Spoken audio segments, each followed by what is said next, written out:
Então, vamos continuar essa parte de resposta imune inata, pessoal. Semana passada a gente viu os componentes da resposta imune inata, né, onde eles vão agir. Hoje eu vou mostrar para vocês um pouquinho do tipo de ação, tá? Dos tipos de ação que a gente tem. Então, a resposta imune inata, como a gente viu na semana passada, ela tem dois modos de ação, né? Um é a inflamação, o recrutamento de leucócito para combater a infecção que está acontecendo. E outro mecanismo é a defesa antiviral, tá? Aqui eu coloquei para vocês as principais respostas imunes inatas, tá? Então a gente tem aqui bactérias extracelulares e fungos, resposta inflamatória aguda, né? Com neutrófilo, monócito recrutado e sistema complemento. Bactéria fagocitada, intracelular, macrófago, né? E vírus interferon tipo 1 e células NK. Então, aqui, os principais mecanismos, os principais micro-organismos ao qual, né, a resposta imune inata age e as células envolvidas nessas respostas, tá?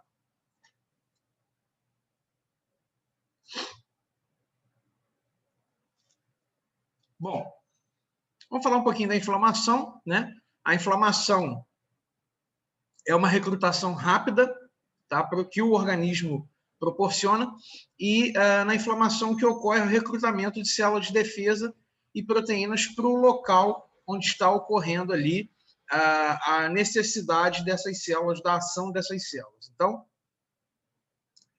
tanto no combate à infecção quanto reparo tecidual, vai ocorrer inflamação, né? A inflamação nada mais é do que o recrutamento de células de defesa para esse local, células de defesa e proteínas, ok? Bom, essa inflamação ela vai ocorrer em etapas, a gente vai detalhar um pouquinho, tá? Mas o que ocorre é o recrutamento das células, né? Depois o vazamento de proteína plasmática através dos vasos sanguíneos, a fagocitose em si, né? Tanto dos micro-organismos, né? Ou do material morto, e a destruição de substâncias nocivas, tá? Então, ela ocorre em etapas, certo? E a gente vai detalhar um pouquinho dessas etapas, tá? Mas a inflamação nada mais é do que o recrutamento de células de defesa para um local onde o trabalho dessas células seja necessário, né? Ou para o combate a uma infecção ou para o reparo tecidual. Bom, recrutamento de células para o local de infecção. Então, tudo começa, né, quando a gente está falando de uma infecção, quando o micro-organismo ele atinge a camada subepitelial, tá? E aí as células da resposta imune inata, as células que estão ali no local, macrófagos, células dendríticas, elas vão reconhecer esses micro-organismos, certo? Então o micro-organismo vai passar daquela primeira barreira física que a gente falou, que são as barreiras epiteliais, vai atingir a camada subepitelial, e aí as células da resposta imune inata que estão presentes ali, macrófagos, células dendríticas, vão reconhecer esse micro-organismo, certo? Essas células da resposta imune inata, elas vão produzir citocinas, tá? Então, o fator de necrose tumoral, interleucina 1, principalmente, certo? E aí, essas citocinas, elas vão agir no endotélio das vênulas. Então, as veias no seu menor calibre, né? As vênulas que estão ali próximas ao local de infecção, essas citocinas, desculpa, vão agir no endotélio dessas vênulas, certo? E o endotélio dessas vênulas vai começar a expressar moléculas de adesão. Moléculas de adesão para as células que estão vindo pelo sangue aderirem, certo? Começarem o processo de passagem das vênulas para o tecido subepitelial, para o local de infecção. Então, as células da resposta imune inata que reconhecem os micro-organismos começam a produzir citocinas. Essas citocinas vão levar à expressão de moléculas de adesão no endotélio das vênulas. Essas moléculas de adesão se chamam selectinas, tá? Bom, as selectinas, elas vão se ligar, elas vão aderir, né, carboidratos que estão na superfície de monócito e de neutrófilo. Então, os monócitos, né, os neutrófilos que estão vindo pela corrente sanguínea, as selectinas vão se ligar, né, vão se aderir aos carboidratos na superfície desses monócitos e desses neutrófilos. Então, as selectinas se ligam a carboidratos na superfície dos monócitos e dos neutrófilos. Certo? Essas ligações de selectina, elas não são muito fortes, elas são fracas. Então, não é que o neutrófilo venha e grude ali, e trave ali. O que acontece é uma ligação fraca. Então, essas selectinas vão se ligando e o fluxo sanguíneo vai empurrando essas células, os neutrófilos e os monócitos, no decorrer da parede do vaso. E isso gera uma fase do transporte, né? Do transporte intravascular, transporte extravascular, que a gente chama de rolamento. Então, o rolamento ocorre porque as moléculas de selectina são fracas e o fluxo sanguíneo vai desfazendo essas ligações. Deu para entender? A célula vem e começa a aderir ali nas selectinas, certo? Só que o fluxo sanguíneo vai empurrando e vai desfazendo essas ligações, e essas ligações vão acontecendo e vão sendo desfeitas pelo fluxo sanguíneo. Isso vai fazendo com que a célula role na parede do vaso. Certo? É como se uma molécula fosse se desligando, né? Uma ligação de selectina fosse se desfazendo e a outra fosse fazendo. É como se ela fosse, imagina um velcro, né? Ela vai sendo a ligação vai sendo desfeita, mas vai sendo refeita logo em seguida, né? E aí a molécula vai rolando, os neutrófilos e os monócitos vão rolando, os fagócitos, eles vão rolando na parede do vaso.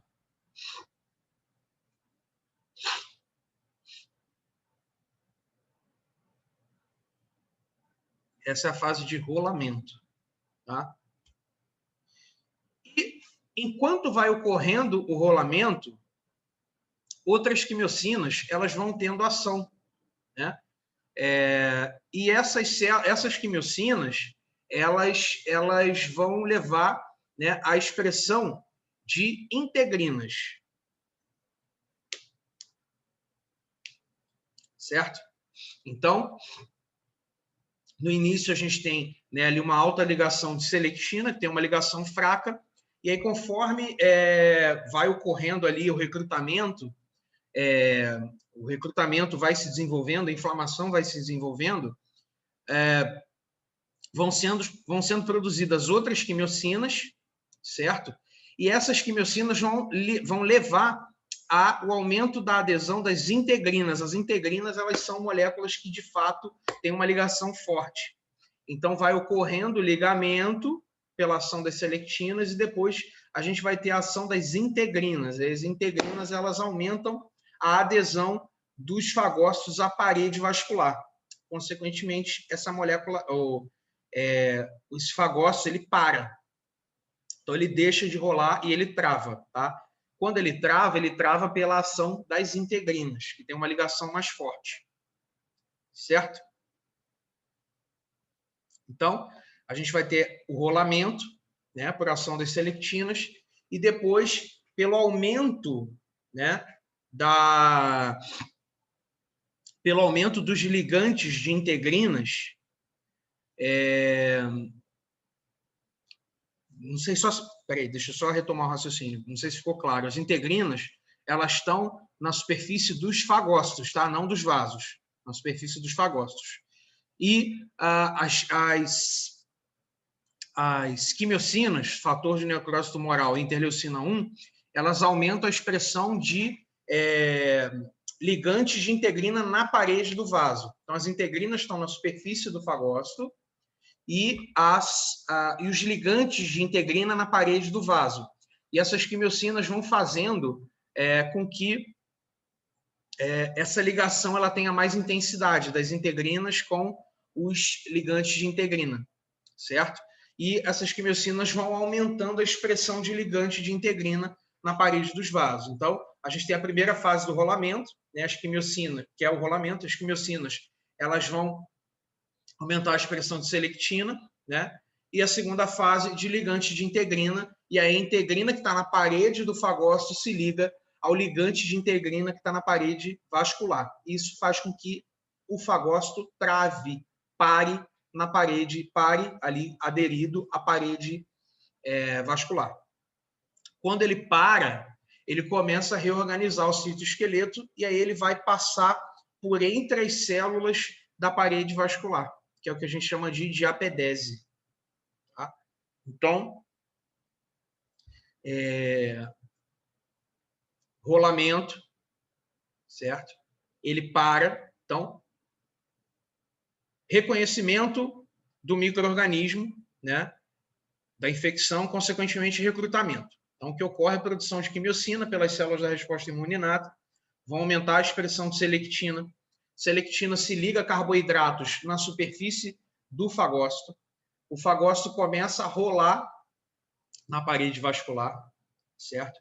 Essas quimiocinas vão começar a aumentar a expressão de ligante de integrina, né? E os ligantes de integrina vão se ligar à integrina que está na parede do fagócito.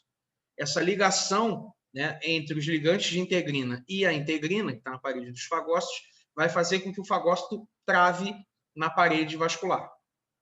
Ele fique parado. Quando ele para, ele começa a reorganizar o citoesqueleto dele, né? Então ele tem um formato, vamos lá, circular, ele começa, ou próximo a isso, ele começa a reorganizar o citoesqueleto, se achatar, para poder passar por entre as células do epitélio vascular. Isso a gente chama de diapedese. E aí as quimiocinas que estão sendo produzidas lá no local da infecção vão atrair esse fagócito para o local, de fato, onde ele tem que agir, certo? Esse mecanismo é o mesmo que ocorre com os linfócitos T, por exemplo, quando são recrutados no local de infecção, certo? Ficou claro, pessoal? Alguma dúvida? Professor, tá me ouvindo? Diego, eu só não estou te ouvindo. Você está falando alguma coisa?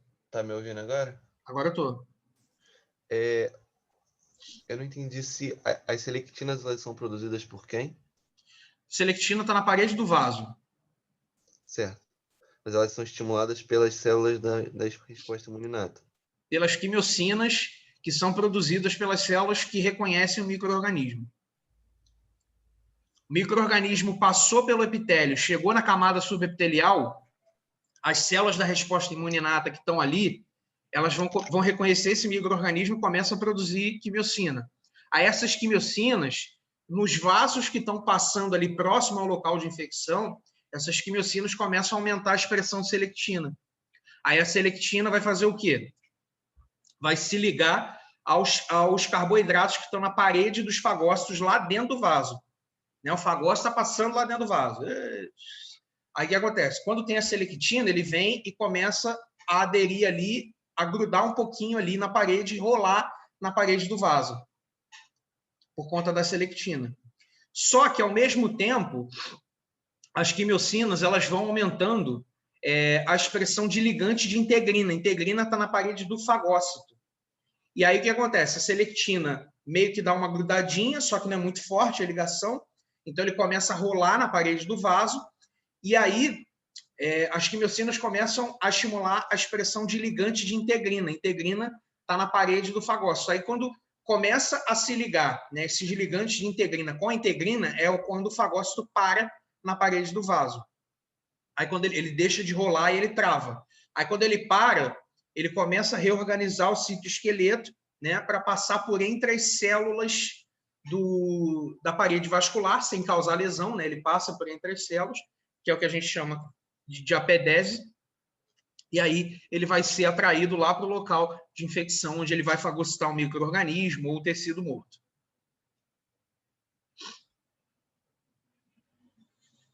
Certo? Certo. Beleza. Então aqui, pessoal, é uma foto que exemplifica, né? Então a gente tem aqui o fagócito, né, que representado os ligantes de selectina, as integrinas, né?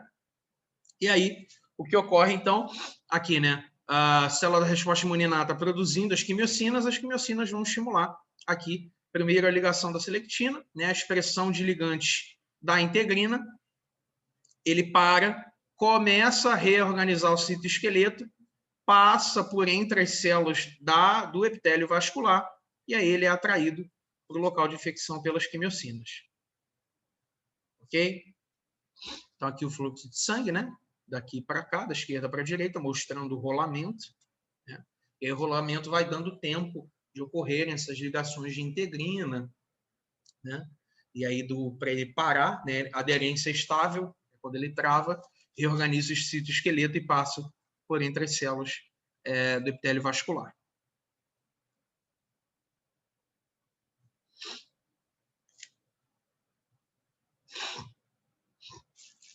Aqui, ó, ilustrando bem, ó, quando ele está no rolamento, a integrina passa a ter um estado de alta afinidade, né? Então ele começa a rolar, a integrina começa a ter uma alta afinidade e aí ele trava nos ligantes de integrina. Se vocês repararem aqui, olha a quantidade de ligantes de integrina que tem nessa fase e olha aqui quanto tem aqui, que aumenta a expressão. Né? Então, professor, Oi. A quimiocina estimula tanto a integrina quanto a selectina ao mesmo tempo? Isso.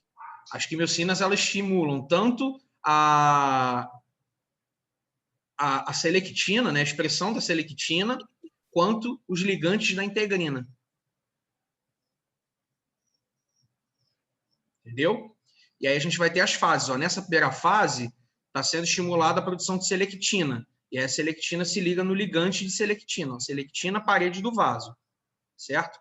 Ligante selectina, parede do leucócito. Beleza? E aí a selectina começa a se ligar, só que como é uma ligação fraca, ela vai se desfazendo, né? Se desfazendo e se refazendo. E aí o leucócito ele vai rolando na parede do vaso. Enquanto isso, vai acontecendo o quê?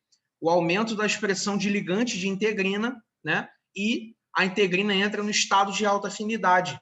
Então, o leucócito vai rolando e aí vai dando tempo do quê? Da integrina se ligar aos ligantes de integrina. E aí o leucócito para na parede do vaso, reorganiza o citoesqueleto e passa por entre as células do epitélio vascular.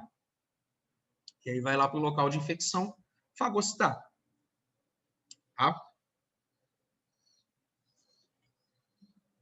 Aqui é um videozinho exemplificando.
Bom, então, a gente viu como é feito, né, esse transporte intravascular para o meio extravascular. E aí a gente vai falar, então, da fagocitose. Tá? Fagocitose, pessoal, nada mais é do que a ingestão de partículas, né, com mais de 0,5 micrômetros de diâmetro.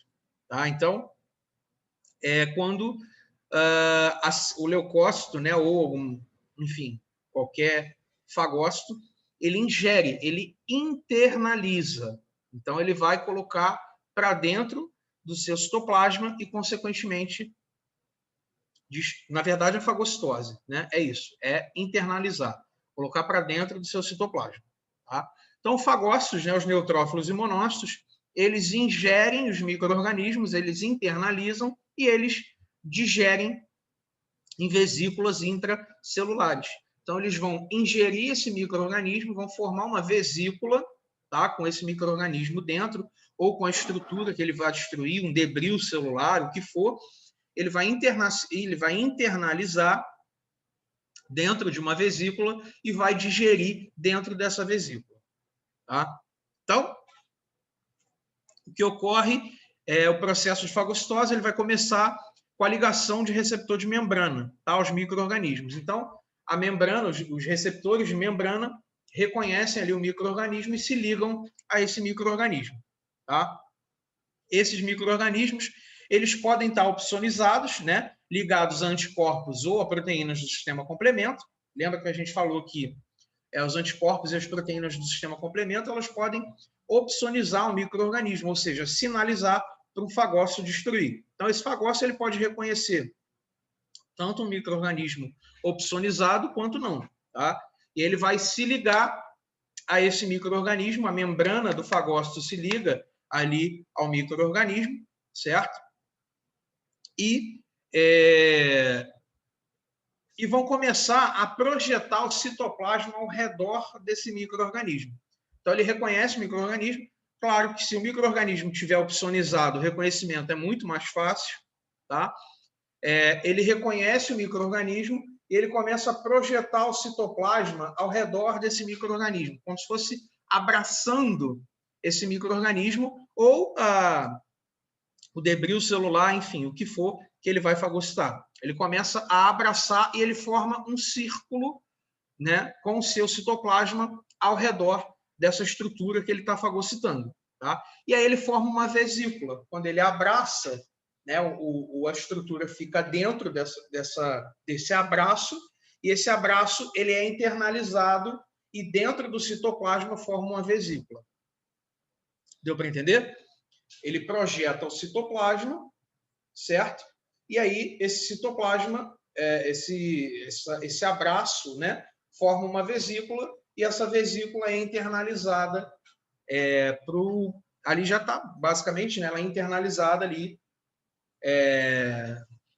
no citoplasma do fagócito, tá? E essa vesícula a gente chama de fagossoma, tá? Então, essa vesícula a gente chama de fagossoma, tá? No interior do fagócito existe outra estrutura que se chama lisossoma, tá? E o lisossoma ele tem enzimas digestivas, tá?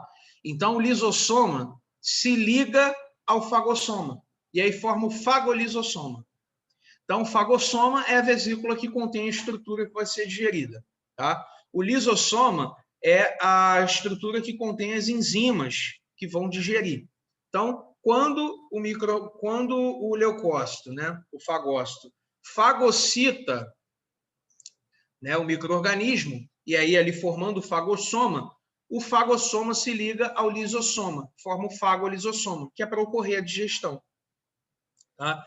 Então, o fagolisossoma vai ter enzimas, né, que são ativadas desde a ligação do receptor com os micro-organismos, né, como oxidase fagocitária, óxido nítrico, sintetase induzida, que chama INOS, que possuem ação microbicida e enzimas chamadas proteases lisossômicas, que quebram as proteínas microbianas.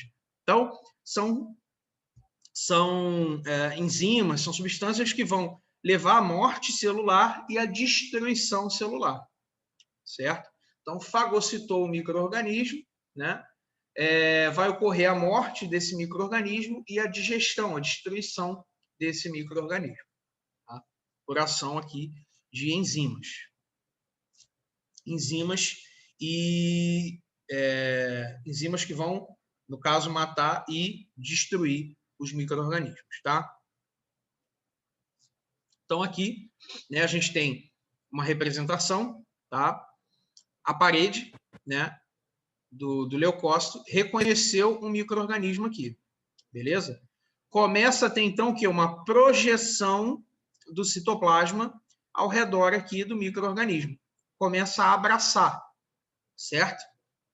Depois que abraça, forma uma vesícula com o micro-organismo em seu interior, certo? Pensa ali num globinho ali, né? Com o micro-organismo ali dentro, tá? Então, aqui é o fagossoma, ok? Essa estrutura aqui é o lisossoma, que é a estrutura com as enzimas digestivas, né? As enzimas antimicrobianas e digestivas. E aí o lisossoma se liga ao fagossoma. Aí forma o fagolisossoma. E aí o fagolisossoma, as enzimas digestivas vão agir diretamente no micro-organismo, matando e destruindo esses micro-organismos. Ok? Alguma dúvida? Você falou antes sobre que seria mais fácil para o fagócito se ele já Quando está tivesse opsonizado, identificado. Diego. Quando está opsonizado. O que significa opsonizado? Opsonizado, lembra que eu falei com vocês que os anticorpos e as proteínas do sistema complemento, elas se ligam à membrana do micro-organismo para sinalizar ao fagócito aquele micro-organismo para ser fagocitado? Sim. Lembra disso? Lembro.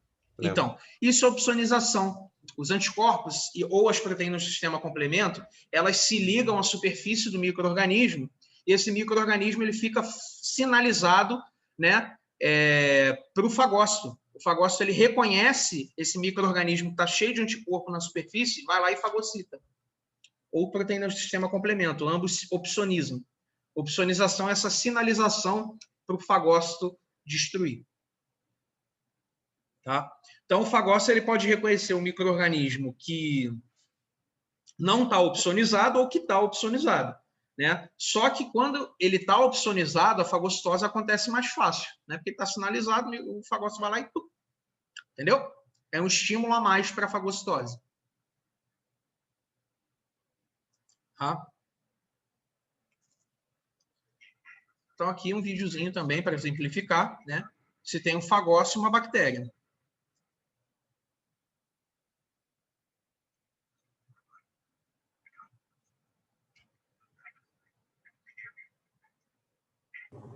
Professor, esse vídeo tem que ter áudio? Áudio? Não, na verdade é porque o áudio é a narração em inglês. Não vai fazer muita diferença, não. Mas Beleza. o que mostra aqui, ó, nesse caso, é a opsonização pela C3b do complemento, tá? Sistema complemento. Então, o fagócito veio, reconheceu aqui o micro-organismo, reconheceu a opsonização, né? E aí, ele começa, então, ali se liga, reconheceu, beleza. Reconheceu, e aí ele começa a projetar o citoplasma ao redor do micro-organismo. Viu? Abraçou e botou para dentro. Certo? Fagocitou. No que fagocitou, ele forma o fagossoma, que é essa vesícula com o micro-organismo dentro. Tá?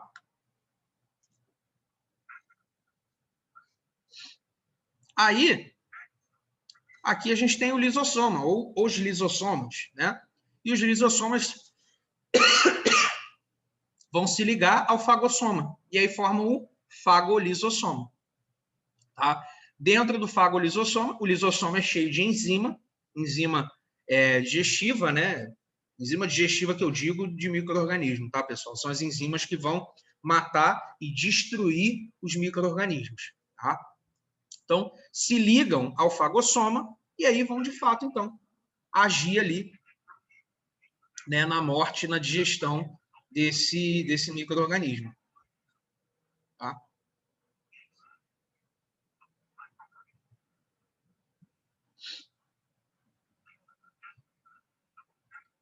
E aí depois ele excreta. Já morto. Certo? Professor, isso acontece de forma rápida? Olha, rápido em que sentido? Assim, você diz segundos? Não. Demora um pouco. Eu vou te confessar que eu não sei o tempo total com que isso ocorre, o tempo cronometrado. Mas não é rapidinho, não. Entendi, tem um processo. É um processo, exatamente. Por isso que a inflamação é todo aquele processo, né, tá? Mas não é rapidinho, assim, de conhecer o fagocitor, digerir, tem um tempo. Eu só não vou saber te falar com exatidão quanto tempo de fato demora. Bom, aqui são só algumas curiosidades, tá? Os neutrófilos, eles são capazes de destruir micro-organismo fora do citoplasma. Então, o neutrófilo, ele consegue digerir micro-organismo fora, né, no meio extracelular, fora do seu citoplasma, tá? Ele tem grânulos microbicidas e quando morre, ele libera esses grânulos no meio extracelular, né? Então, quando o neutrófilo morre, ele vai liberar o conteúdo desses grânulos, né? E esses grânulos, eles podem levar à morte ali do micro-organismo, mas eles também causam lesão tecidual. A digestão dentro do fagócito, ela ocorre em vesícula para que essas enzimas digestivas não destruam tudo que está ao redor, porque elas são protease, elas quebram proteína. Então, se você solta isso, né, dentro do citoplasma do fagócito, ele vai destruir o fagócito, né? E no tecido também causa lesão. Só que os neutrófilos, quando morrem, eles liberam o conteúdo desses grânulos, liberam enzimas no meio extracelular, que pode matar os micro-organismos, mas também causa lesão tecidual. Tá? Por isso que a resposta inflamatória pode causar lesão no tecido, porque o conteúdo dos neutrófilos é liberado quando os neutrófilos morrem. Bom, vamos falar da defesa antiviral, né? Então, a gente falou. Então, o que causa a inflamação é essa liberação? Na verdade, um conjunto de fatores, tá? Inflamação, a gente tem edema, a gente tem... lembra que a gente falou de mastócito, de aumento de vascularização? Então, assim, um conjunto de fatores, tá? Agora, a ação dos neutrófilos, essa ação dos neutrófilos pode causar lesão tecidual também, tá? Então, na inflamação, a gente pode ter lesão tecidual justamente pela ação do conteúdo desses grânulos no neutrófilo, que é liberado quando eles morrem. Tá? Mas é um conjunto de fatores. Tá? A defesa antiviral, então a gente falou da fagocitose, né, da inflamação, vamos falar da defesa antiviral. Tá? Então, a defesa antiviral é uma resposta especial contra os micro-organismos, tá, que vai ocorrer por intermédio, né, por ação das células natural killer interferon tipo 1. Lembra que a gente falou, né, dos mecanismos que ocorrem, né, dos mecanismos de defesa da resposta imunológica. A gente tem a inflamação e a defesa antiviral, né? Então, a defesa antiviral ela ocorre por intermédio, por ação das células natural killer e do interferon tipo 1. Tá?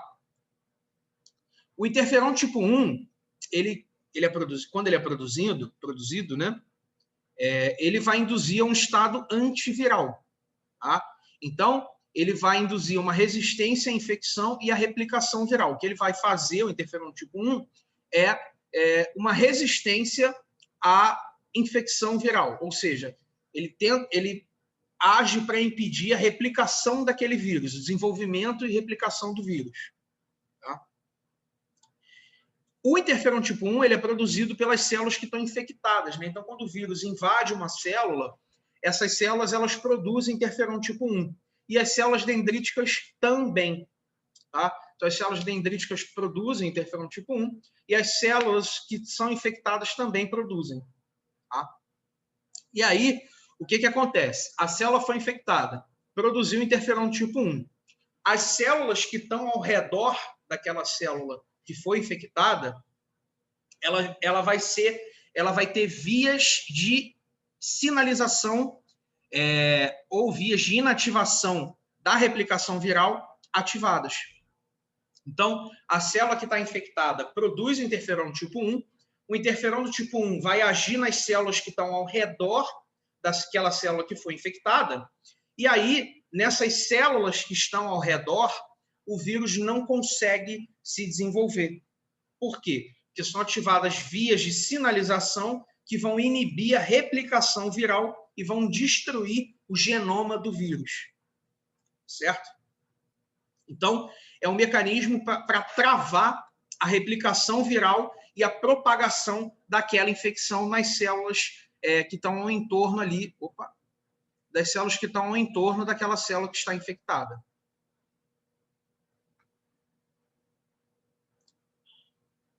Tá?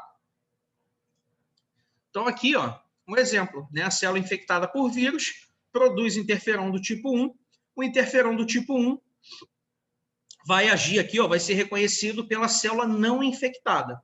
Aí a célula não infectada vai ter as vias de sinalização ativadas, né? Então, aqui, ó, inibição da síntese de proteínas, degradação do DNA do vírus e inibição da expressão de genes virais e montagem do vírion. Então, o que acontece é justamente, né, o impedimento da replicação viral e a destruição do genoma do vírus, certo? E aí o vírus não consegue se replicar naquela célula. Se o vírus não consegue se replicar e tem o seu genoma destruído, ele tem o seu ciclo impedido. E aí você trava a replicação viral, certo? É um mecanismo do organismo em impedir que aquele vírus vá infectando novas células. Certo? No caso, o próprio organismo faz isso de forma natural, né? Isso é um mecanismo do organismo. Tá? Beleza. Tá. Bom, aqui a ação das células natural killer, né? Então, as células natural killer têm como função destruir as células que estão infectadas. Essas células, como a gente falou, né, na aula passada, elas possuem grânulos. Dentro desses grânulos tem proteases, tem enzimas, né? Que quando a célula natural killer se liga a uma célula infectada, o conteúdo desses grânulos é liberado no citoplasma da célula infectada e aí, consequentemente, essa célula infectada ela é induzida à apoptose. Tá? Então, a célula natural killer se liga a uma célula infectada, libera o conteúdo dos grânulos que ela tem no interior dela, no interior da célula infectada, e acaba induzindo a apoptose dessa célula que está infectada. Tá? E o interferon do tipo 1 estimula a ação das células natural killer. Tá? Então, o interferon do tipo 1 vai induzir aquele estado antiviral das células e também estimular a ação das células natural killer. Tá? Aqui é um videozinho para exemplificar. Né? O vírus infectou a célula, certo? E aí a célula natural killer ali é estimulada, né? Se liga à célula que está infectada e induz a apoptose. Tá? Depois os macrófagos vêm ali e limpam a bagunça. Ok? Bom, a gente falou dos mecanismos de defesa, né? Então a gente precisa falar da evasão. Né? O que é evasão? É o que os micro-organismos fazem para fugir do sistema imune. Né? Então, os micro-organismos eles vão evoluindo visando justamente escapar do sistema imune. Certo? Então, aqui eu coloquei alguns exemplos, né, de métodos aos quais os micro-organismos conseguem desenvolver resistência à resposta imune inata. Tá? Então, alguns micro-organismos desenvolvem resistência às enzimas do fagossoma, então não são destruídos quando estão no fagossoma. Eles conseguem escapar dos fagossomas, né, e colonizar as células. Então, eles conseguem escapar dos fagossomas. Eles conseguem fazer com que o fagossoma não se ligue ao lisossoma e forme o fagolisossoma. Consequentemente, eles não são destruídos também. Tá? e conseguem também resistir, né, às proteínas do sistema complemento. Então, aqui são alguns mecanismos, né, alguns exemplos de mecanismos que os micro-organismos desenvolveram para fugir da resposta imune inata, para resistir à resposta imune inata. Tá? Bom,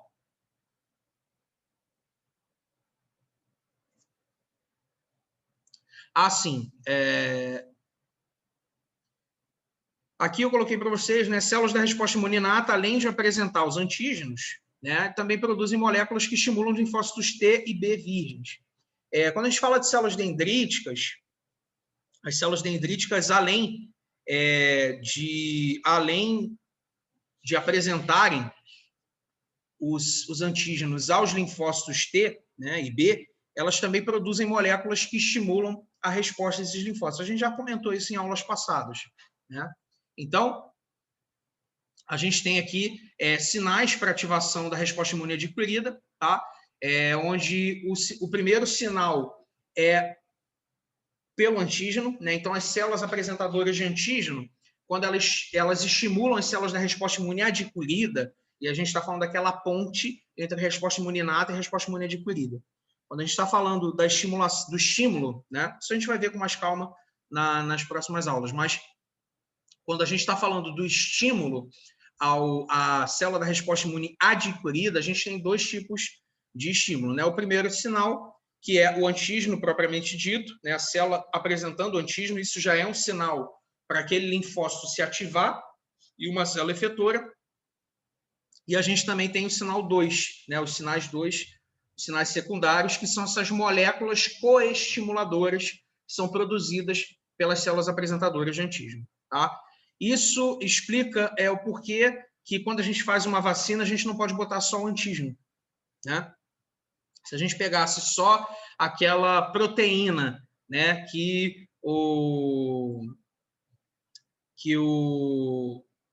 as células da resposta imune adquirida reconhecem, a vacina não funciona. Por quê? Porque precisa do coestímulo, precisa do antígeno e dessas moléculas que são produzidas pelas células apresentadoras de antígeno, esses coestimuladores, para que o linfócito se ative e, de fato, gere uma resposta ali imune contra. Tá? Então, foi o que eu falei com vocês, né?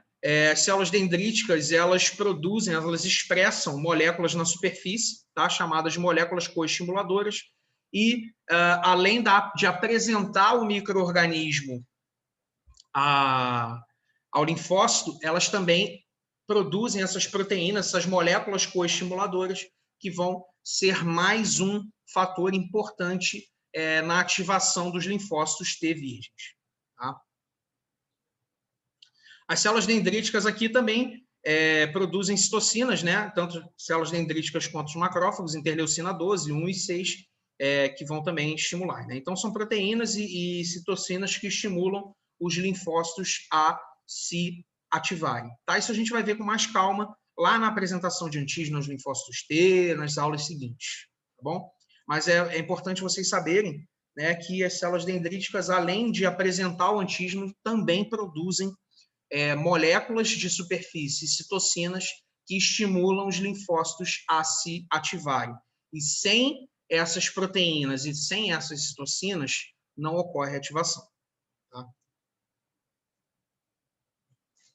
Bom, aqui falando do sistema complemento, né, os patógenos no sangue ativam o sistema complemento, tá?